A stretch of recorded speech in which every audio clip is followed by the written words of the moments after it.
Det behøver ikke at være svært at redigere websites. Se her hvor let det er med SynkronWeb.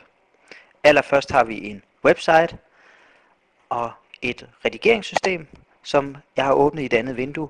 Og i redigeringssystemet er der øverst en menu, der hedder Pages. Klik på Pages, og så er vi inde i sideredigeringen. Jeg klikker på læsernes sider, og på læsernes sider kan jeg se, at der er en side, der hedder Bents side.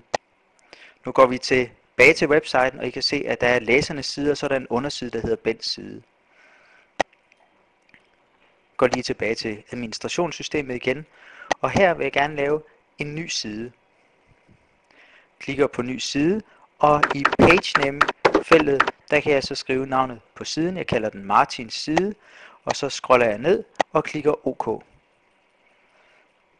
Nu har jeg oprettet en side, og den ligger ved siden af Bents side, og vi kan gå tilbage på websiden, og så kan vi refreshe browseren og se, at nu kommer der en knap ekstra, der hedder Martins side. Vi klikker på Martins side, kommer ind på siden, og I kan se, at den er tom, der er ikke noget indhold. Så nu går vi tilbage i redigeringssystemet, klikker på Martins side, og på Martins side vil vi gerne skrive en artikel. Klikker på New Paragraph og kommer ind i afsnitsredigering, og nu popper der et vindue op, hvor man kan vælge forskellige ikoner, som angiver, hvordan tekst og billede og links skal placeres i forhold til hinanden. Jeg vælger et ikon her, og så er jeg klar til at skrive en overskrift.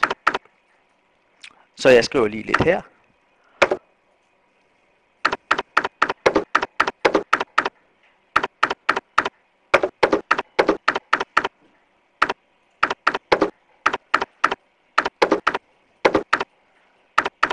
Så allerøverst har vi overskriften, så har vi underrubrikken, og så brødteksten står nede i det felt, der hedder tekst. Jeg tabulerer ned i tekstfeltet, og så kan jeg så skrive en tekst her også.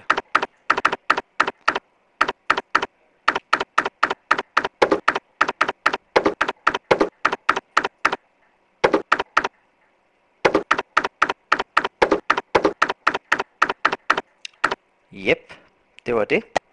Og så bladrer vi lige lidt ned. Nu kan I se ikonet fra før, og jeg går ned i bunden af pop-up menuen, og så vælger jeg et billede.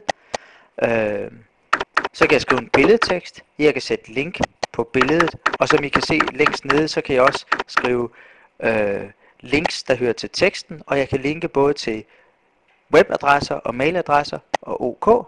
Det var det. Tilbage på siden, og I kan se, at teksten kommer ikke på, før jeg inde i browseren refresher vinduet, og vupti, så er siden på. Det var det. Der er simpelthen ikke mere. Livet er for kort til HTML.